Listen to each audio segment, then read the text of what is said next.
दोस्तों, हम आज की वीडियो में जानेंगे श्रीमद् भागवत गीता अध्याय नंबर 4 दिव्य ज्ञान के बारे में। इमं विवस्वते योगम प्रोक्तवानहम अव्ययम विवस्वान मनवे प्राह मनुरिक्ष्वाकवे ब्रवीत। भावार्थ श्री भगवान बोले, मैंने इस अविनाशी योग को सूर्य से कहा था। सूर्य ने अपने पुत्र वैवस्वत मनु से कहा और मनु ने अपने पुत्र राजा इक्ष्वाकु से कहा। एक तात्पर्य यहाँ पर हमें भागवत गीता का इतिहास प्राप्त होता है। यह अत्यंत प्राचीन बताया गया है, जब इसे सूर्यलोक इत्यादि संपूर्ण लोकों के राजा को प्रदान किया गया था। समस्त लोगों के राजा ने विशेष रूप से निवासियों की रक्षा के नियमित होते हैं। अतः राज्य वर्ग का भागवत गीता की विद्या को समझना चाहिए, जिससे वे नागरिक को प्रजा पर शासन कर सके और उन्हें काम रूपी भाव बंधन से बचा सके। और मानव जीवन का उद्देश्य भगवान के साथ अपने शाश्वत संबंध के आध्यात्मिक ज्ञान का विकास है। और सारे राज्यों तथा समस्त लोगों के शासन अध्यक्षों को चाहिए कि शिक्षा, संस्कृति तथा भक्ति द्वारा नागरिकों को यह पाठ पढ़ाए। दूसरे शब्दों में, सारे राज्य के शासन अध्यक्ष कृष्णा भावना अमृत विद्या का प्रचार करने के लिए होते हैं, जिससे जनता इस महाविद्या का लाभ उठा सके और मनुष्य जीवन के अवसर का लाभ उठाते हुए सफल मार्ग का अनुसरण कर सके।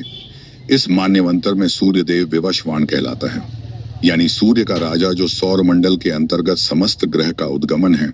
ब्रह्मा संहिता में 5.52 कहा गया है, यक्षुरेश सविता सकल अग्रहाणाम राजा समस्त सुर मूर्ति शेष तेजा यस्यान्य या ब्रह्मति समृद्ध काल चक्रो गोविंदमादि पुरुषम तमहम भजामी। ब्रह्मा जी ने कहा, मैं उन श्री भगवान गोविंद की पूजा करता हूँ जो आदि पुरुष हैं और जिनके आदेश से समस्त लोगों का राजा सूर्य प्रभुत शक्ति तथा ऊष्मा धारण करता है। यह सूर्य भगवान के नेत्र तुल्य है और यह उनकी आज्ञा अनुसार अपनी कक्षा को तय करता है। सूर्य सभी लोगों के राजा है तथा सूर्य देव सूर्य ग्रह पर शासन करता है, जो ऊष्मा तथा प्रकाश प्रदान करके अन्य समस्त लोगों को अपने नियंत्रण में रखता है। सूर्य कृष्ण के आदेश पर घूमता है और भगवान कृष्ण ने भविष्यवाणी को भागवत गीता की विद्या समझने के लिए अपना पहला शिष्य चुना।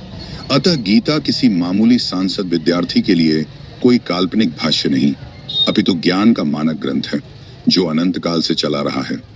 त्रेता युग के आदि में विवस्वान ने परमेश्वर संबंधी इस विज्ञान का उपदेश मनु को दिया और मनुष्य के जनक मनु ने इसे अपने पुत्र इक्ष्वाकु को दिया। इक्ष्वाकु को इस पृथ्वी के शासक थे और उस रघुकुल के पूर्वज थे जिसमें भगवान श्री राम ने अवतार लिया। इससे प्रमाणित होता है कि मानव समाज में महाराज इक्ष्वाकु के काल से ही भागवत गीता विद्वान थी। इस समय कलयुग के केवल 5000 वर्ष व्यतीत हुए हैं, जबकि इसकी पूर्ण आयु 4,22,000 वर्ष है। इसके पूर्व द्वापर युग 8 लाख वर्ष था और इसके भी पूर्व त्रेता युग 12 लाख वर्ष था। किस प्रकार लगभग 20,05,000 वर्ष पूर्व मनु ने अपने शिष्य तथा पुत्र इक्ष्वाकु से, जो इस पृथ्वी के राजा थे, श्रीमद् भागवत गीता कहीं। वर्तमान मनु की आयु लगभग 30 करोड़ 53 लाख वर्ष अनुमानित की जाती है, जिसमें से 12 करोड़ 4 लाख वर्ष बीत चुके हैं। यह मानते हुए कि मनु के जन्म के पूर्व भगवान ने अपने शिष्य सूर्यदेव विवस्वान को गीता सुनाई। मोटा अनुमान यह है कि गीता कम से कम 12 करोड़ 4 लाख वर्ष पहले कही गई और मानव समाज में यह 20 लाख वर्षों से विद्यमान रही। इससे भगवान ने लगभग 5000 वर्ष पूर्व अर्जुन से पुनः बाव सके बातीबहम कहा। गीता के अनुसार ही तथा इसके वक्त भगवान कृष्ण के कथन के अनुसार यह गीता के इतिहास का मोटा अनुमान है। सूर्यदेव विवस्वान को इसीलिए गीता सुनाई गई क्योंकि वह क्षत्रिय था और उन समस्त क्षत्रियों के जनक हैं जो सूर्यवंशी हैं। चूंकि भागवत गीता वेदों के ही समान है, क्योंकि इस श्री भगवान ने कहा था, अतः यह ज्ञान अपौरुष्य है। चूंकि वैदिक आदेशों को यथारूप में बिना किसी मानवीय विवेचना के स्वीकार किया जाता है। गीता को भी किसी सांसारिक विवेचना के बिना स्वीकार किया जाना चाहिए। संचारी तार्किक जन अपनी अपनी विधि से गीता के विषय में चिंतन कर सकते हैं, किंतु यह यथारूप भागवत गीता नहीं है। अतः भागवत गीता को गुरु परंपरा के यथारूप में ग्रहण करना चाहिए। यहाँ पर